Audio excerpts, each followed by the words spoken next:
నిరంతర ప్రక్రియలో భాగంగా ఆయా రాష్ట్ర ప్రభుత్వాలు అక్కడ ప్రజల అవసరాలు, వాళ్లకున్న ఆర్థిక పరిస్థితుల అనుగుణంగా నిర్ణయాలు తీసుకుంటూ ఉంటాయి.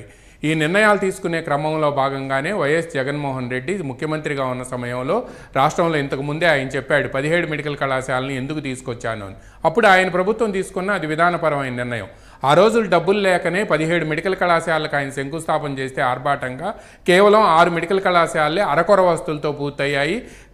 కూటమి ప్రభుత్వం అధికారంలోకి వచ్చిన తర్వాత అడ్మిషన్లు ప్రారంభమయ్యాయి. 11 మెడికల్ కళాశాలలు ఈ రోజు వరకు కూడా నిర్మాణాలు పూర్తి కాలేదు. చివరకు ఫౌండేషన్ లెవెల్ దాటి రాలేదు. మరికొన్ని చోట్ల ఆ పునాది రాళ్లు వెక్కిరిస్తున్నాయి. ఈ నేపథ్యంలోనే కూటమి ప్రభుత్వం అధికారంలోకి వచ్చిన తర్వాత పీపీపీ మోడ్లో కేంద్ర ప్రభుత్వం ఏదైతే పలు సంస్థల్లో పీపీపీ మోడ్లో వెళ్ళాలి అని చెప్పి నిర్ణయించిందో అందుకు అనుగుణంగానే కూటమి ప్రభుత్వం కూడా పీపీపీ మోడ్లో వెళ్ళాలని ఒక విధానపరమైన నిర్ణయం తీసుకోవడంతో పాటు దీన్ని కేబినెట్లో ఆమోదించి ఆ తర్వాత పీపీపీ మోడ్లో వెళ్ళాలని నిర్ణయించారు. ఈ పీపీపీ మోడ్ అంటే పబ్లిక్ ప్రైవేట్ పార్ట్నర్షిప్. అంటే ఈ పబ్లిక్ ప్రైవేట్ పార్ట్నర్షిప్లో ప్రభుత్వం ఆధీనంలోనే కళాశాలలు ఉంటాయి అని చెప్పి కూటమి ప్రభుత్వం చెబుతుంది. అదేవిధంగా సీట్ల సంఖ్య తగ్గకపోగా పెరుగుతాయి అని చెప్పడంతో పాటు పేదలకు కార్పొరేట్ వైద్యం అందుతుంది. ప్రభుత్వ మెడికల్ కళాశాలకు అనుబంధంగా ఉండే టీచింగ్ హాస్పిటల్స్, బోధనా ఆసుపత్రుల్లో ఏ విధంగా అయితే పేదలకు వైద్యం అందిస్తున్నారో అంతకంటే ఎక్కువ స్థాయిలో కూడా పేదలకు వైద్యం అందుతుంది, కార్పొరేట్ వైద్యం అందుతుంది. అన్ని నియంత్రణలు కూడా ప్రభుత్వ ఆధీనంలో ఉంటాయి ఈ మెడికల్ కళాశాలల మీదని పదే చెప్పడంతో పాటు ఎక్కడైతే ఈ పీపీపీ మోడ్లో మెడికల్ కళాశాలని ఇప్పటికే నిర్మించారో దాన్ని ఉదాహరణగా చూపిస్తున్నారు. ఈ నేపథ్యంలోనే ఇటీవల ఒక ఆసక్తికరమైన సంఘటన కూడా మనం ఇక్కడ చర్చించుకోవాలి. వైసీపీ ఎంపీలు కేంద్ర ఆర్థిక మంత్రి నిర్మలా సీతారామన్ వద్దకు వెళ్ళి మీరు వీటిని పీపీపీ మోడ్లో ఇవ్వడానికి వీల్లేదు, రాష్ట్ర ప్రభుత్వం వాటిని పీపీపీ మోడ్లో తీసుకువెళ్తుంది అంటే ప్రైవేటు పరం చేస్తున్నారనగానే ఆయన వెంటనే మీరు ఈ విధంగానే ప్రజలను తప్పుదోవ పట్టిస్తున్నారు, అసలు మీకు పీపీపీ మోడ్కి అదేవిధంగా ప్రైవేటుకి తేడా తెలుసా, మీరు ప్రజలను తప్పుదోవ పట్టించినట్టు నన్ను తప్పుదోవ పట్టించవద్దు అని చెప్పిన వెంటనే ఒక వైసీపీ ఎంపీ తెలివిగా పీపీపీలో ప్రైవేట్ అని ఉంది కదా మేడం అని అంటే ఈ మాటతోనే మీరు ఆంధ్రప్రదేశ్లో ప్రజలను తప్పుదోవ పట్టిస్తున్నారు, మీరు ఈ విధంగా తప్పుదోవ పట్టించినట్టు నన్ను మిస్లీడ్ చేయడానికి ప్రయత్నం చేయవద్దని ఆమె చొరకలంటించడంతో వెనుదిరిగి వచ్చారని చెప్పి సాక్షాత్తు ముఖ్యమంత్రి చంద్రబాబు నాయుడు 2 రోజుల క్రితం తెలుగుదేశం పార్టీ సెంట్రల్ ఆఫీస్కి వచ్చిన సమయంలో మీడియా ప్రతినిధులతో చిచ్చాటుగా మాట్లాడుతూ సాక్షాత్తు నిర్మలా సీతారామన్ ఈ విషయం నాతో చెప్పారు, అంటే అక్కడికి వెళ్ళి ఆమెను కూడా చీట్ చేయాలని వీళ్ళు చూశారు, అంటే వీళ్ళ విధానం ఎలా ఉంది, వీళ్ళ అవగాహన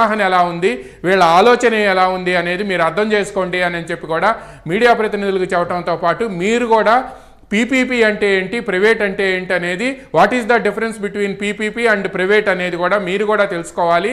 నిర్మలా సీతారామన్ ఆమె తెలుసు కాబట్టి ఆమె వెంటనే రియాక్ట్ అయింది, అందుకనే తెలుగుదేశం అక్కడ వైసీపీ ఎంపీలు తోకముడుచుకొని వచ్చారు అని కూడా చంద్రబాబు నాయుడు సాక్షాత్తు మీడియాతో చెప్పారు.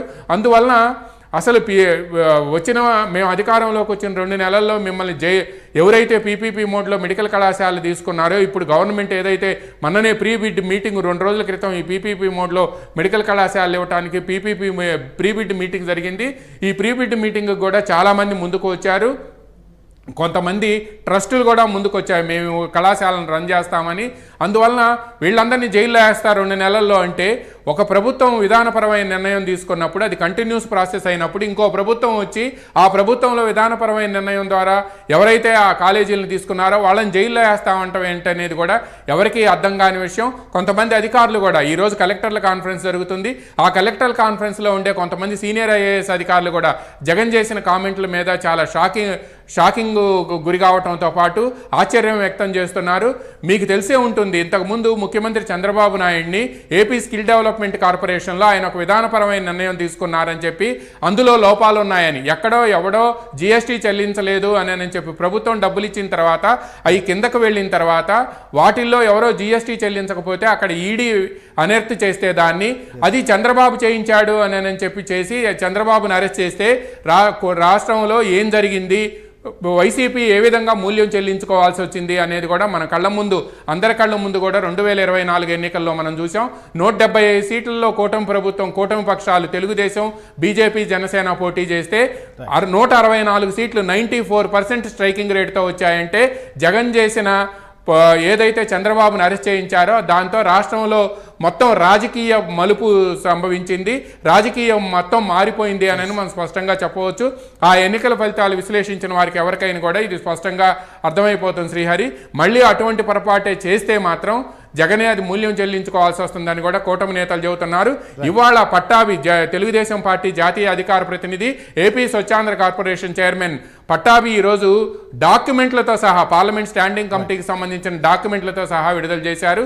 సరిగ్గా జగన్ ఎక్కడైతే 2 నెలల్లో నేను అధికారంలోకి రాగానే జైల్లో వేయిస్తానన్నారో, నువ్వు ఇప్పుడు ఎవరిని జైల్లో వేయిస్తావు, దీనికి సమాధానం ఏం చెబుతావు, నీకు తెలియకుండా గురుమూర్తి స్టాండింగ్ కమిటీ రిపోర్టు మీద ఎలా సంతకం చేశారు అని కూడా ముందు దీనికి సమాధానం చెప్పాలని కూడా పట్టాభి డిమాండ్ చేశారు శ్రీహరి.